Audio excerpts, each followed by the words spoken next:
Assalamualaikum warahmatullahi wabarakatuh. Saya Sarlita Nur Fitri dari Program Studi Pendidikan Sejarah, Fakultas Keguruan dan Ilmu Pendidikan. Di sini saya akan mereview atau memaparkan isi dari buku karya tulis dari Dr. Sukmono dengan judul Pengantar Sejarah Kebudayaan Indonesia Jilid 1. Dalam buku ini terdiri dari 2 bagian dan 7 bab. Yang bagian pertama di sini ada manusia dan kebudayaan, kebudayaan dan masyarakat, perkembangan kebudayaan dan sejarah kebudayaan.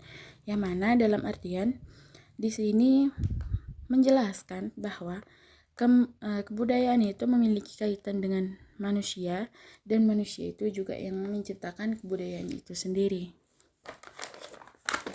Baik, kita masuk yang bagian 1, pendahuluan umum dan sub 1, manusia dan kebudayaan. Manusia itu dipandang dari sudut ilmu hayat. Banyak sekali persamaan dengan binatang, bahkan dalam ilmu itu sendiri manusia dimasukkan dalam golongan binatang, ialah golongan mamalia atau binatang yang menyusui.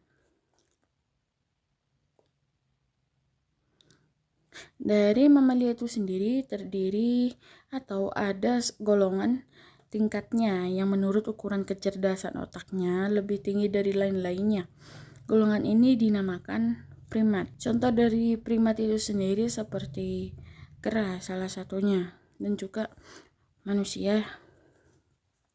Kera itu sebelum jauh dari bedanya dengan mamalia biasa, ia masih berkaki 4, masih merangkak, yang terdiri dari jenis-jenis orangutan, gorila, dan simpanse.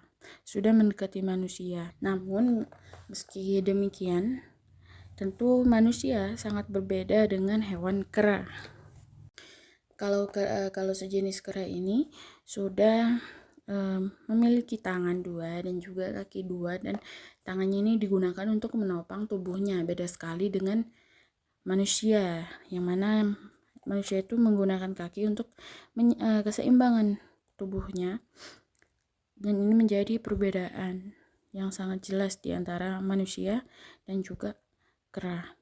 Adapun perbedaan yang utama dan yang pokok ialah bahwa manusia itu dikaruniai oleh Tuhan dengan kecerdasan otak atau akal, dan akal inilah yang sesungguhnya secara mutlak membedakannya dari binatang dan yang memberikan kemungkinan kepadanya untuk menduduki tempat tertinggi di antara sesama makhluk. Nah, berbeda dengan binatang yang mana ia bekerja dan berbuat menurut nalurinya saja. Ya, jika lapar ia makan, kalau sudah kenyang sedangkan makanannya masih ada, ya ditinggalkan begitu saja. Beda sama manusia. Dengan adanya akal, ia dapat memikirkan dan mengupas soal-soal yang dihadapinya dengan mempertahankan hidupnya. Pemecahan soal-soal itu adalah hasil kecerdasan otak dari manusia itu sendiri dan hasil daya kerja oleh akalnya. Binatang itu tubuhnya memang dikodratkan mempunyai perlengkapan yang khusus dan untuk digunakan mempertahankan hidupnya menurut tempat dan cara penghidupannya. Kekhususan ini membawa akibat bahwa binatang itu terikat pada satu cara hidup. Perlengkapan hanya sesuai untuk suatu tempat dan keadaan tertentu saja. Perlengkapan yang khas untuk satu cara dan tempat hidup saja seperti binatang tidak ada pada manusia. Tetapi dengan akalnya ia dapat berusaha membantu tubuhnya untuk menghadapi berbagai keadaan, berbagai tempat dan cara hidup. Dengan pola kecerdasan yang seperti ini mempunyai kemungkinan yang jauh berbeda dan jauh lebih luas daripada pemikiran binatang itu sendiri untuk menyesuaikan diri dengan keadaan dimanapun ia hidup. Nah, kalau binatang itu mempunyai perlengkapan yang sempurna untuk cara hidup dan menurut kodratnya, nah berbeda dengan manusia ya.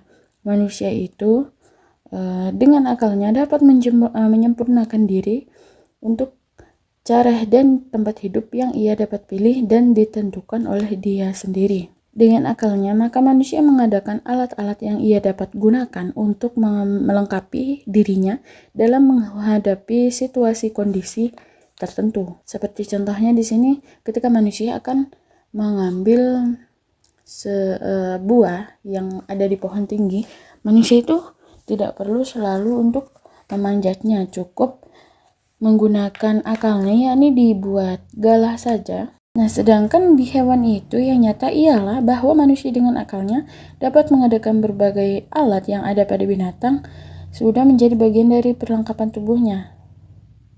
Kalau tangan manusia dapat dianggap menjadi hal umum selaku penyambung akal, maka alat ini masih dapat disambung lagi dengan alat-alat buatan yang sengaja ia adakan menurut keperluan dan kemampuan. Cara mengadakan alat-alat buatan inilah yang dengan mengubah bentuk atau sifat dari segala apa yang menjadi isi dunia atas kemurahan Tuhan. Dengan demikian maka bolehlah dikatakan bahwa manusia dengan usahanya itu telah menjadi pencipta, akan tetapi ia hanyalah pencipta kedua jauh sesudah pencipta pertamanya. Karena manusia itu dapat menciptakan sebuah alat untuk menggantikan fungsi dari tubuhnya seperti mengambil buah itu pakai galah. Kecakapan menyerahkan pekerjaan ini dapat menjadi faktor terpenting yang menyebabkan kemajuan dan peluasan hasil-hasil ciptaan manusia, dan yang nantinya memberi kesempatan kepada manusia untuk tidak hanya memikirkan makan saja. Manusia ini berkesempatan berpikir lebih jauh. Ia dapat berusaha lebih lanjut guna memenuhi kebutuhan hidupnya, baik dengan mengenai yang langsung maupun yang tidak langsung berhubungan dengan usahanya untuk mempertahankan hidupnya. Kemudian manusia itu diciptakan dengan disertakan nafsu dan hasrat manusia, yang mana manusia itu tidak selalu puas. Manusia itu semakin dapat berkembang, maka nafsu dan hasratnya juga ikut. Nafsu dan hasrat manusia semakin dapat berkembang, sebaliknya menimbulkan ciptaan-ciptaan baru lagi.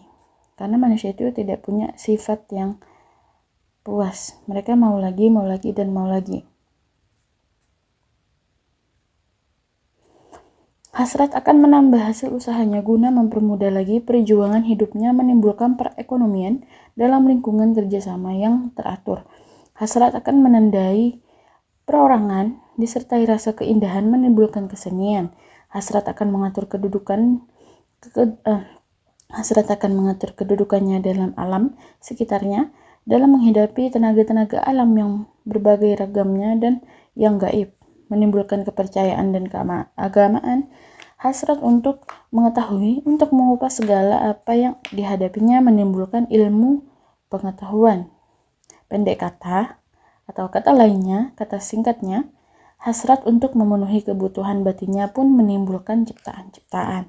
Segala ciptaan manusia yang sesungguhnya hanyalah hasil usahanya untuk mengubah dan memberi bentuk serta susunan baru kepada pemberian Tuhan sesuai dengan kebutuhan jasmani dan rohaninya, itulah yang dinamakan kebudayaan. Dalam buku ini juga disebutkan kebudayaan mempunyai atau dibedakan menjadi dua segi. Yang pertama ada segi kebendaan. Ini meliputi benda-benda buatan manusia sebagai dari perwujudan dari akalnya. Hasil ini dapat diraba.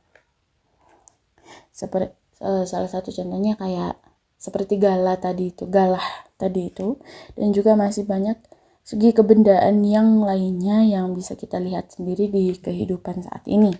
Yang kedua, segi kerohanian, terdiri atas alam pikiran dan kumpulan perasaan yang tersusun teratur. Keduanya tak dapat diraba, hanya penjelmaannya saja atau dipahami dari keagamaan, kesenian, kemasyarakatan, dan lain sebagainya.